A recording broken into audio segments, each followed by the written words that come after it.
Rachel Morrison.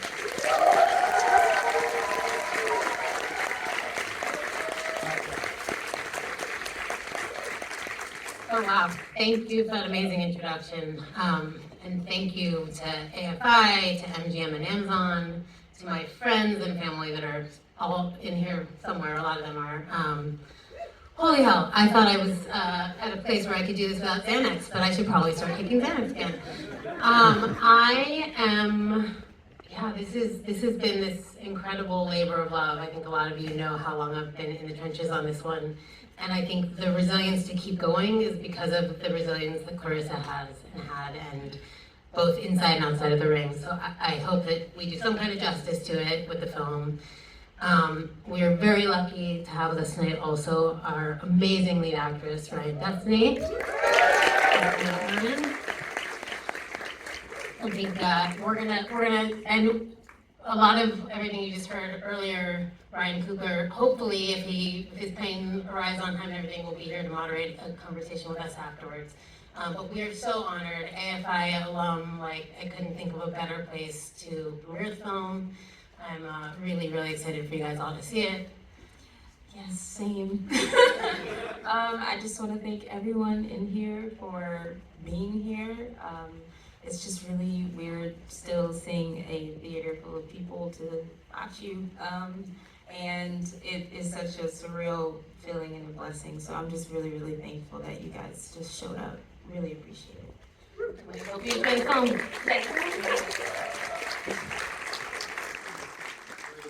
Please welcome back director Rachel Morrison, superstar Ryan Destiny,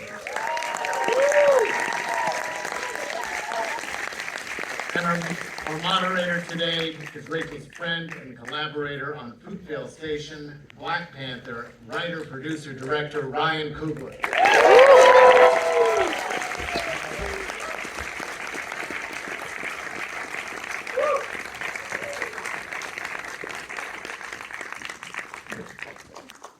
Hello, testing on. Another round of applause for the filmmakers in the star.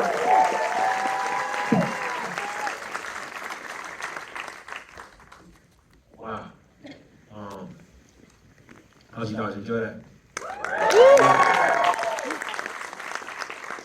A few things come to my mind when I think about the film and you guys' journey with it. The biggest one is perseverance. Knowing everything you guys went through with getting it done during the pandemic and being affected by the strikes like so many films, and just wanted to say congratulations on getting through it all. But the first question I have is, it goes for both of you. I don't know if Rachel want to start, but why this project? I mean, I do think it's interesting, but it's the resilience that Claressa had, and I really felt like her story deserved to be out in the world. And I think for me, I've been reading for years and not finding the thing that I felt like was worthy of. You give so much of yourself when you make a movie. It's time. In this case, it's a lot of time, but it's time away from your loved ones. It's everything, and so.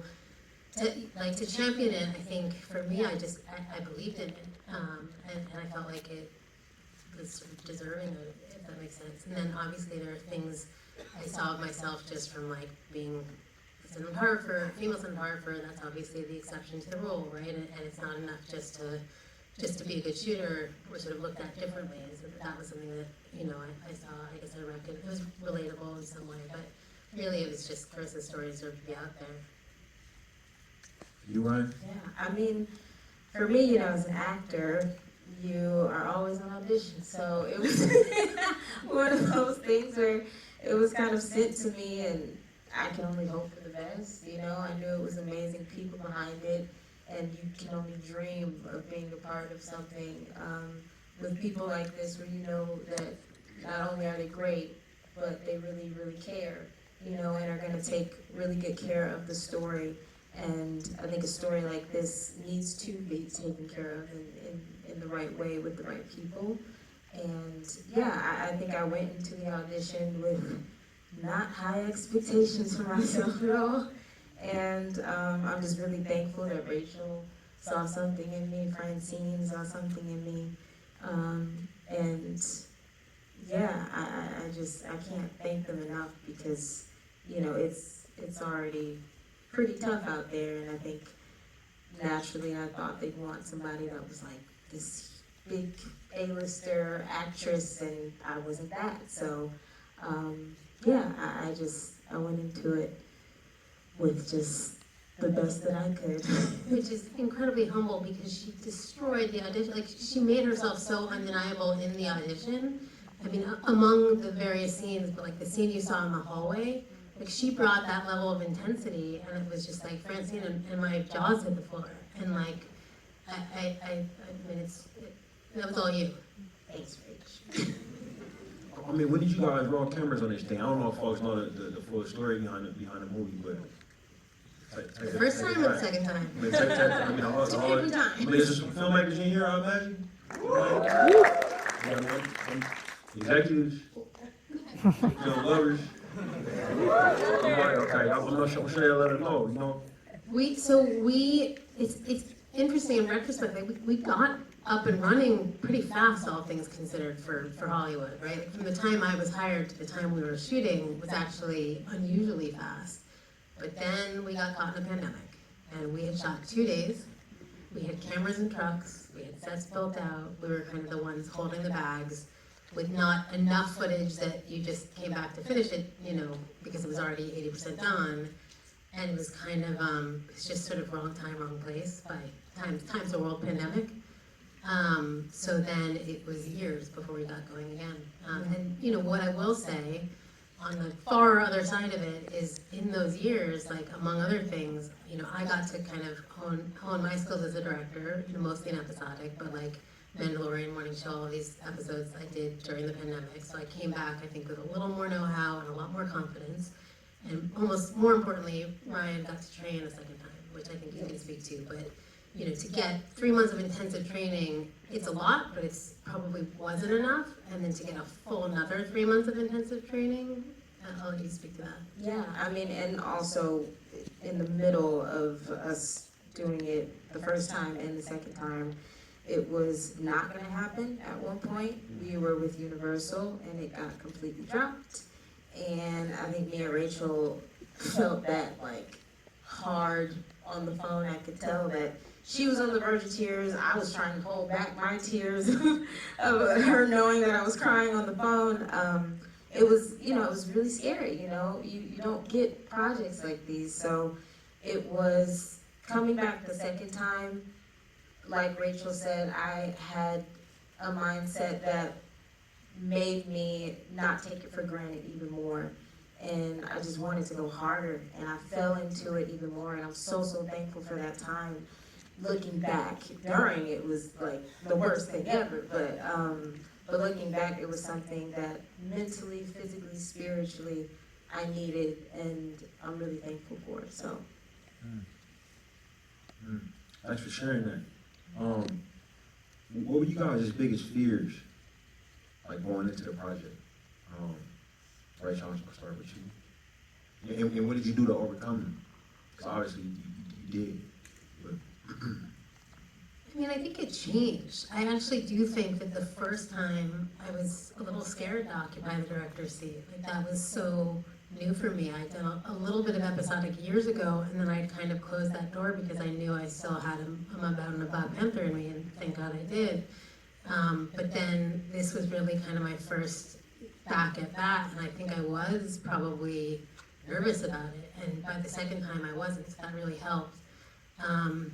I think the second time we were dealing with, in those 2 years, you know, the inflation happened, right? So suddenly location fees went up, crew rates went up, material rates went up, and so it was really about how do we make the same movie, because we're never getting re-greenlit, like, so it was basically having to kind of squeeze everything into a budget that's 20% less. So my biggest fear is how we're gonna do it with 20% less than we had. And you know, really the only way was a lot of sort of pre-cutting. Like every scene that wasn't literally holding the movie together had to go. And it was a hope and a prayer that we cut the right scenes, but I think we did. It all worked out. Yeah, those were my biggest fears. Actually making the movie was kind of amazing, and the chemistry that you guys saw on the screen with Ryan and Brian, like you felt that on set pretty much instantaneously. So like that was all actually just incredible and lovely. I mean, I think for me, this entire thing was pretty scary for me. I think since the beginning I knew how much of a challenge it would be, which excited me, and I really, really wanted that, and, you know, knew that it would be something that not only have I never seen myself step into, but anyone else that's ever seen me, you know, has never seen me in that way either. So I just knew it'd be scary. It was me completely being vulnerable and stripping myself of any makeup or hair or anything and how I'm normally perceived, you know. I knew that that would be something new for me, and that excited me, but it scared me. It scared me a lot. And, you know, Claressa is also a person who, if she is not happy, she will say it, so I really wanted to please her as well. That was a really big part. I thought of her every single day on set, so to finally get her approval was everything, so. Yeah, just to add to that, like that's a good point. Like I was scared to death of just wanting to get it right. I mean, this is not just based on like real people. It's based on real people who are very much still alive and well, and you know have opinions, and it's their life. Like, just wanted to make sure that we did justice to it. So that actually, I'd like to change my answer. And how did you overcome those? How did you overcome those fears, Ryan? Like what were the steps that you took? I think, honestly, piggybacking a little off of what I said about the pandemic kind of kicking into, I think helped me a lot, because it changed my perspective on the entire thing. It meant a lot more to me, and I think that, you know, fear kind of has to go out the window a little bit when you know that you have a duty, essentially. And Claressa, like I said, was just on the top of my mind, and I knew that this story was way, way too important, and it was way bigger than me, and I needed to completely fall into it for her, because it deserves it, she deserves it, and she deserves for this to be told and for people to know more about her. So I think going in more with that mindset and digging a little deeper, it's helped me overcome the fear a little more. Yeah. That's great. Were there any professional experiences that you had in the past that you pulled from, you know, in terms of making this project, and were there any personal experiences that you pulled from in terms of making the project? I'm looking at him. I definitely, for me, like, I really tried to take all the things that I had seen work, and that was a lot from you, Ryan Coogler, and then also the things that I had seen not work, and you know. Also from me. Yeah, no, not also from me. And let that inform the way that I direct. You know, one of the things that Ryan did that I thought was kind of unusual compared to many of the directors I worked with is he was always on set, like right there, just out of the eye line of the actor, sometimes not even looking at the monitor, but just like so present for them and for the performance. And so that was certainly something that I try to do when I direct as well. I mean, fortunately I also operate, so sometimes I can just do it from behind the camera. But even when I'm not operating, I'm you know, on a knee in the room, and I'm not around the corner of the monitor. That's one of many things I've learned from you. Do you, Ryan, any professional experience you pulled from, personal ones? No, this was kind of all new for me. You know, I tried to, you know, take as much as I could from just the things that I did do before, but also let go of those things as well, you know. I knew I had habits and certain things that I just kind of wanted to reprogram in a way, because it just, you know, the approach was very different for this in particular. So I think that as far as just fighting goes, I've never done that before, so that was completely Not even like in life, you know. never. That's amazing. Ever, no. And Claressa asked me that, and that shook her when I told her I haven't ever been That's in a fight. amazing. She was so nervous. She was like, what? I'm like, I'm so sorry. I don't know what to tell you. I was like, I'm gonna work really hard, I promise. Oh, But yes, no, I trained really hard to make it look as good as possible, so. You're underselling yourself again. Ryan does every single one of Ron's stunts in that film. Every one.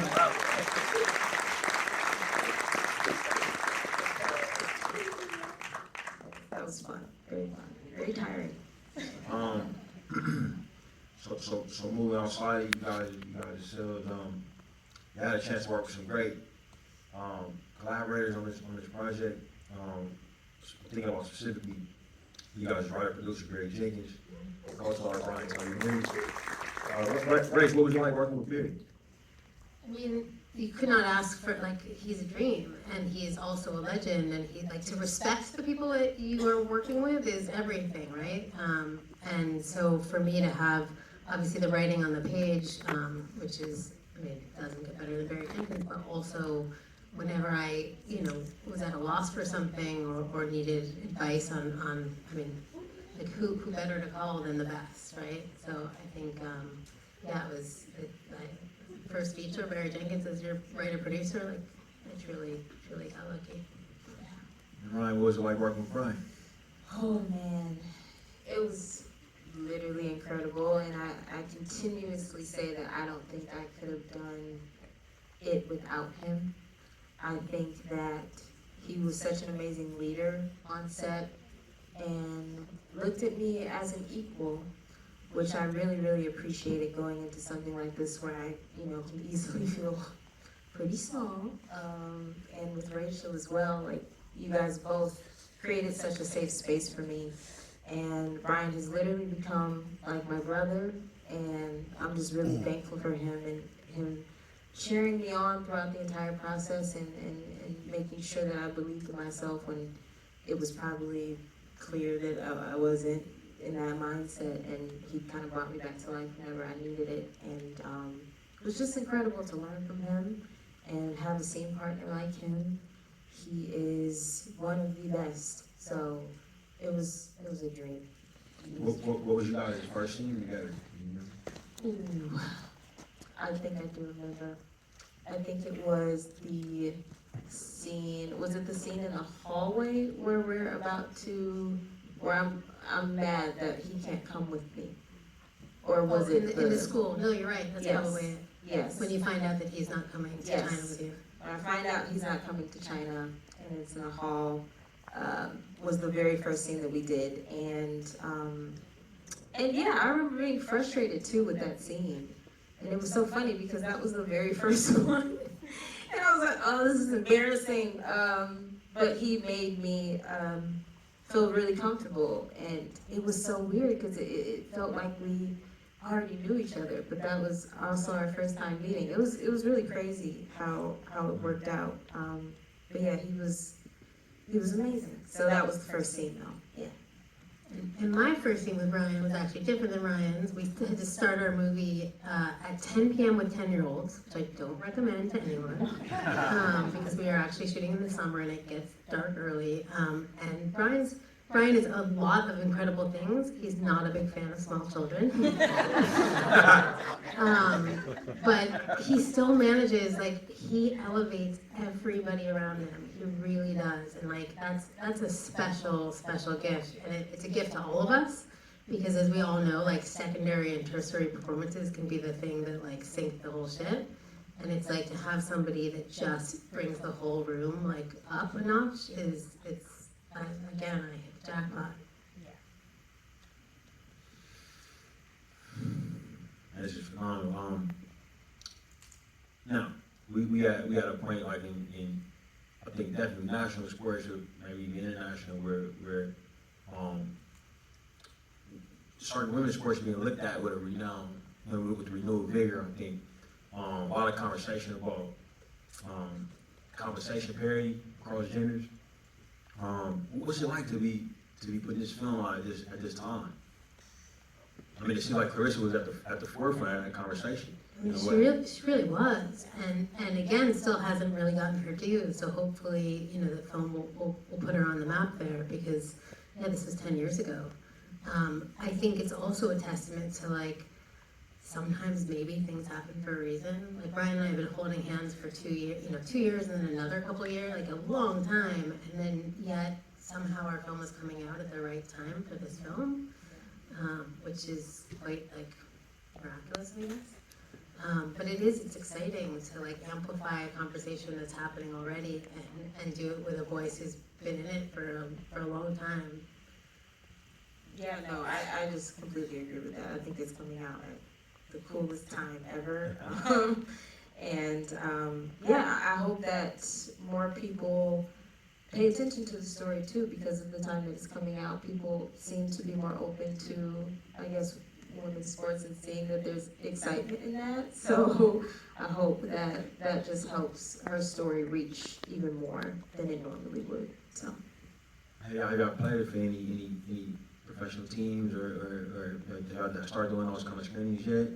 I literally was just asking about that, so I don't know, but it was something. I think it's in the works. I hope it's in the works, and I think even getting other kind of, you know, people who've been activists in the gender parity space to kind of advocate for, you know, for the film alongside the film.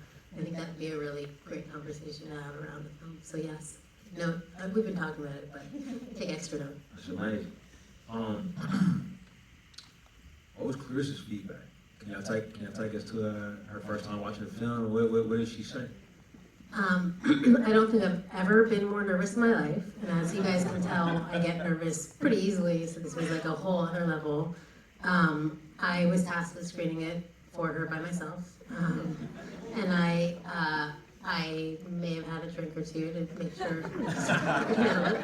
Where was the screen? It was at MGM. It was her and her publicist, and I had a phone with me. It's like one of those things where you just kind of like have this gut instinct. And the second I was like, oh, she actually really loved it. Like I was scared. I was scared because it's Claressa and she's got opinions, but also like, I mean, it's got to be so crazy to like for anybody to see their life, you know, performed by another human being, to see their mom played by another actress. Like, I can't even imagine what that experience is like. And so then when I was like, oh, I think she was really into it. Like I asked her if I could take a video, and I have it. And I've never seen her speechless before in my life, and like she was speechless at one point. But she was really moved, and it was like watching. She was actually, I think, almost like, oh shit, I did that. Like watching her own life back and kind of reliving how much she went through to get to where she is now. Because I think, you know, now we still have a lot to do to amplify her story and her voice, but like. It's been a minute since she was like the 16-year-old self, you know, or her 6-year-old self, and so to see that again, she was really moved by it, and she was blown away by it. She could not believe that Ryan boxed as well as Brent boxed. She was like, she was very happy with the boxing. I was like, woo!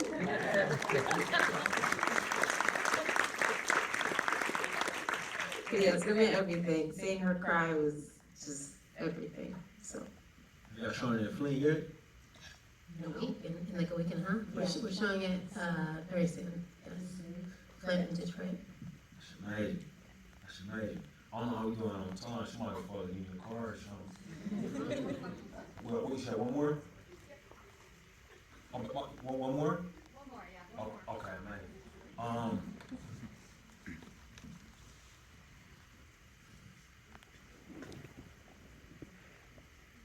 What do you want people to take away from this movie? If you could write the script on how for what folks take home after spending their time watching. Ryan, you want to jump?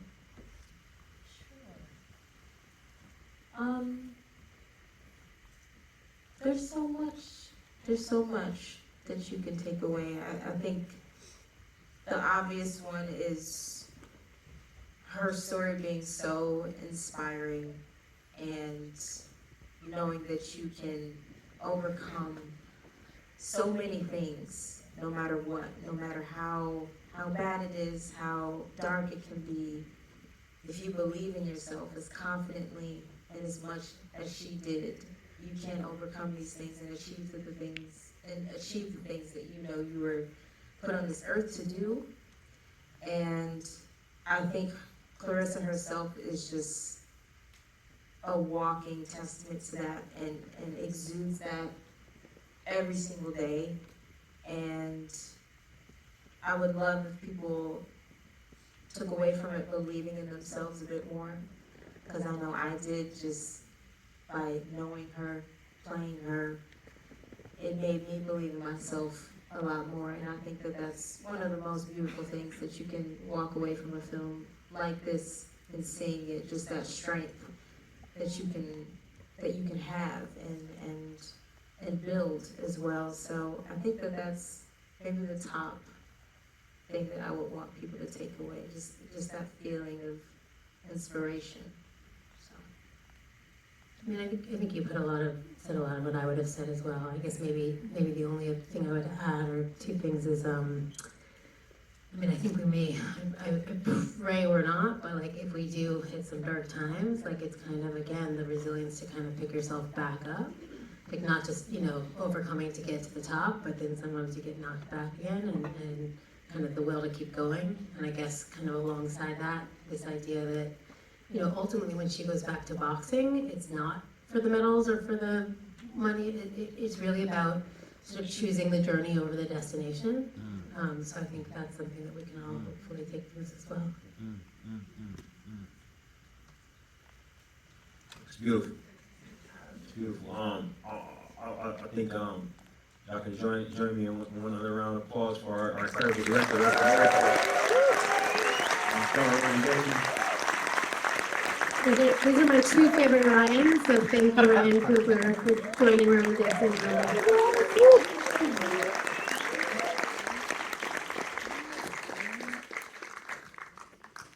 Yeah, no.